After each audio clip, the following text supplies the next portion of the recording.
Ang ating recipe ngayon is bihon gisado. So ito na yung ating pork. Depende na yun sa inyo kung gamitan nyo ng chicken. Carrots, bell pepper, white onion, garlic,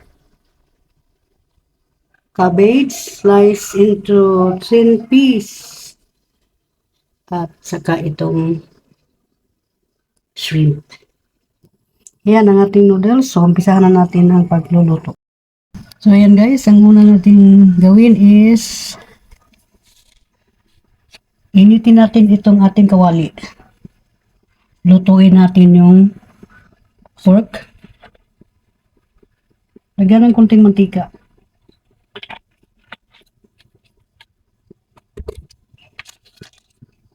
At saka lagyan natin ito ng soy sauce. At pamintang durog. Pamintang durog guys. Yan.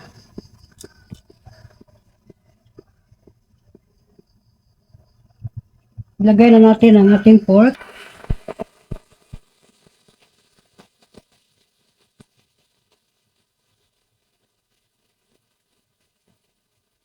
Hindi siya maluto yan guys. Lutuin na muna yung pork. Lagyan ng asin. Lagyan ng asin at haluin.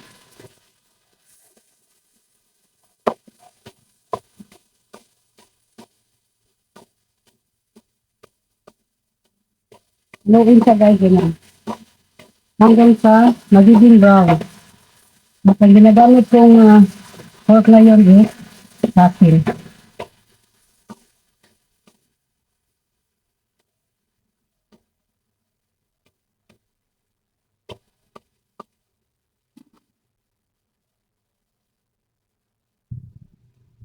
Isunod na po natin itong ating shrimp.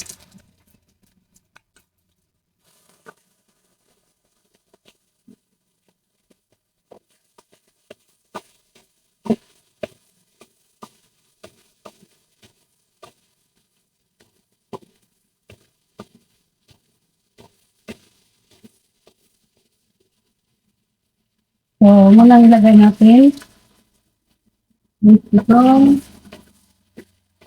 sibuyas na puti.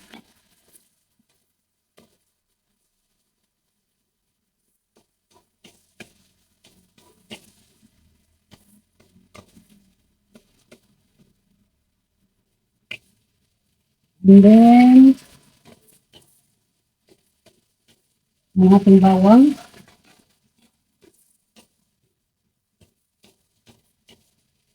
At then, ang ating carrots. May version ha. Walang kukumpra.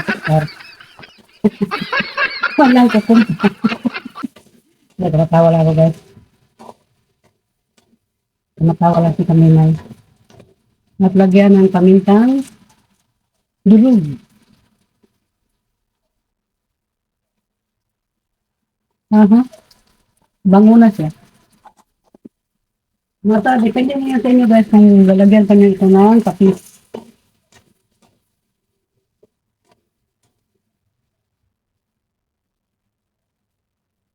Yan.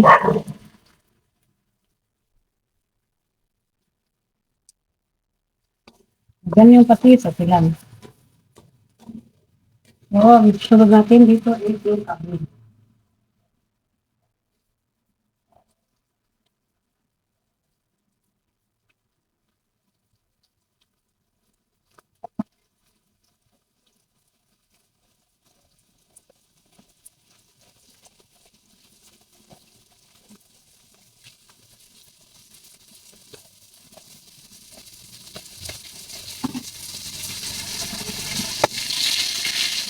Sumunod ang cabbage.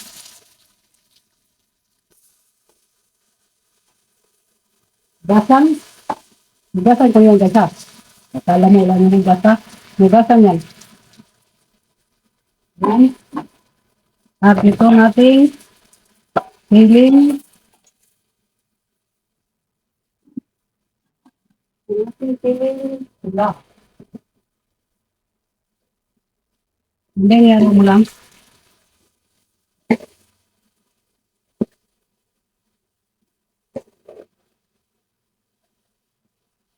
Ganyan lang.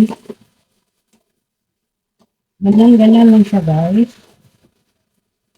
Yung pagluluto ni Kamima ng kanyang bihon. At ngayon, ang ilagay natin sa baw is itong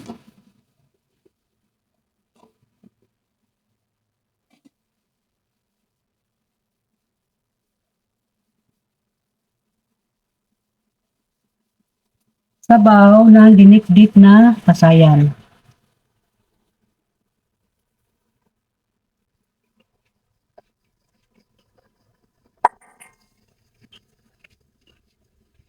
Nalagyan na din natin ng toyo.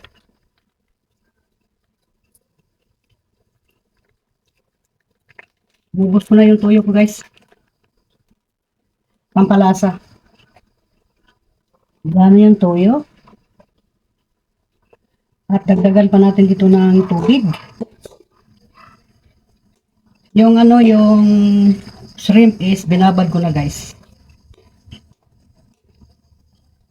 Binabad ko na ang shrimp.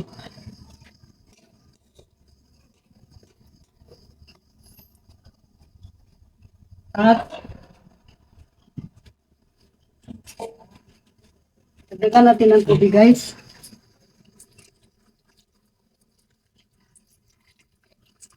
Ayan, dagdagan ng tubig. At itong 4 cubes. Takpan na muna natin, guys, para maluto yung gulay. At ang ating Knorr cubes. So, yung luto ko, guys, is basic lang yan. Sa bihon gisado. Kailangan marami ang sabaw, ha, para sipsipin. Ito pa, kuluan talaga ito, guys. Ang gulay niya. At lalagyan natin ng Knorr cubes. Pakuluan lang siya. Kulo ng kulo. Para yung mga gulay is maluto. Kaya iba ako magluto, guys. Wala akong, ang iba nito nilagyan ng chicken liver. Ang iba naman nilalagyan ito ng kinchay. Lagyan nila ito ng kinchay. Ang sa akin wala. Ayoko kasi yung amoy ng kinchay, guys. Yan, celery ba? Ayoko yung amoy niya. Ewan ko ba? Ba't ganun? Yan, kumukulo na siya. Kumukulo na ng kumukulo ang ating ba? Ganyan, Mimay, ganyan.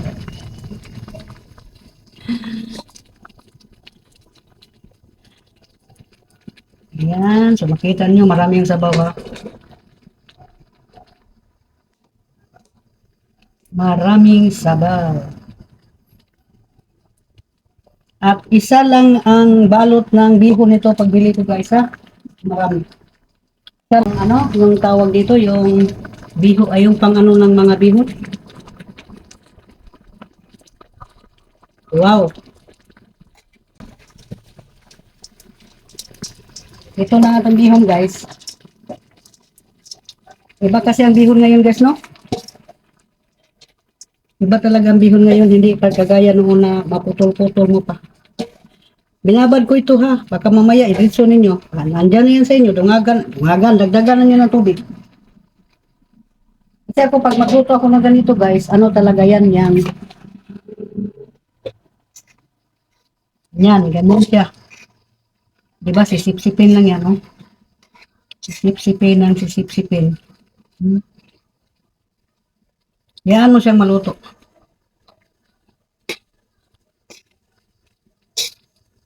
Para naman itong para naman ito siyang guys, ang tawag dito, guys, yung matawa lang ako dito ba. Kasi ang klase sa bihon kasi hindi yung matandang bihon. So, yan mo isang ganyan. Nagamit ko lang is pork na pang kasi para maano siya yung mag-iba yung ano niya ba? Tingnan nyo, di ba? Dahan-dahan siyang bumaba yung kanyang sabaw, di ba guys? At marami ang gulay.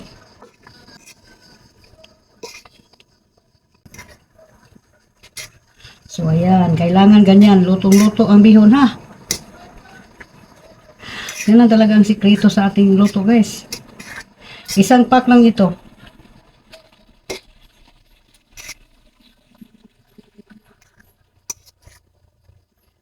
Yan. Tapos ang apoy niya is, ano yung apoy niya? Tingnan lang ninyo na parang na ano na siya, pero ganyan talaga ang luto niyan guys. Hanggang sa siya ay maglambot. Mapit na siya maglambot guys, di ba? Ang ating bihon gisado. Ginamitan ko siya ng yan. Pambihira lang kasi akong gumawa na ganito guys. Hintayin mo ito hanggang sa siya ay magbaba. Yan o, ano na siya, nagbaba. Wow, sarap no? Sarap talaga. So, ganyan lang si Mimay magluto guys ng pansit bihon. Ganyan sa inyo kung lalagyan pa nyo ito ng patis. Pero sa akin walang patis. Kasi may Knorr cubes na siya. Malapit na siya magbaba. Yan o. Grabe talaga ito sa sip-sip guys. Sinisip-sip talaga o. Halo lang yan. Iba-iba kasi magluto ng mga tao sa bihon guys. Pero sa akin ganito talaga yung magluto. Kahit nung pista-pista sa amin. Kasi pag maglamig na ito, kita mo yan sa magandang pansit.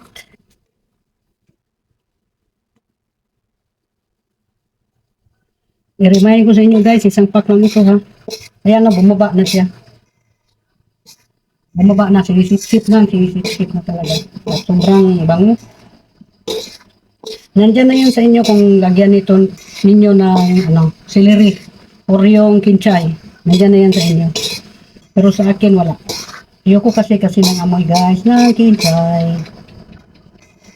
Ganyan lang siya kasimple. Ayan. Ang ating bihon.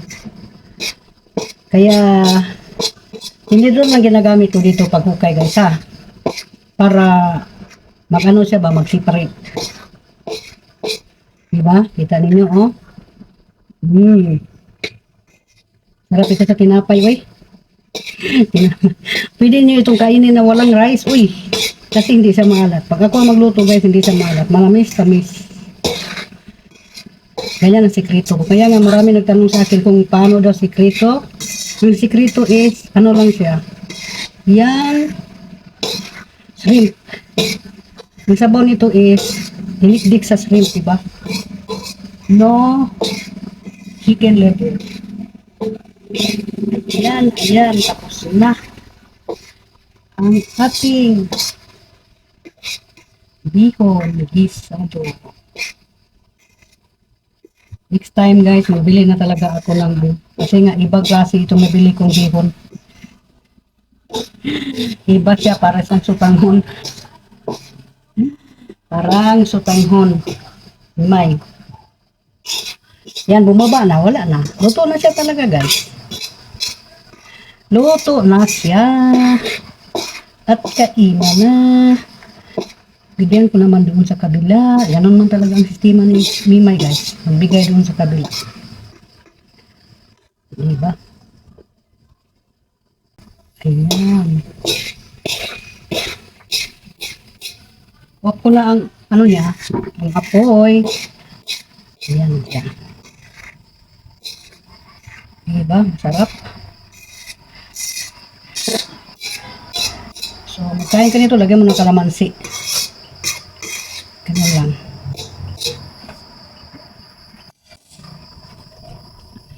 Yan po ang ating bihon gisado.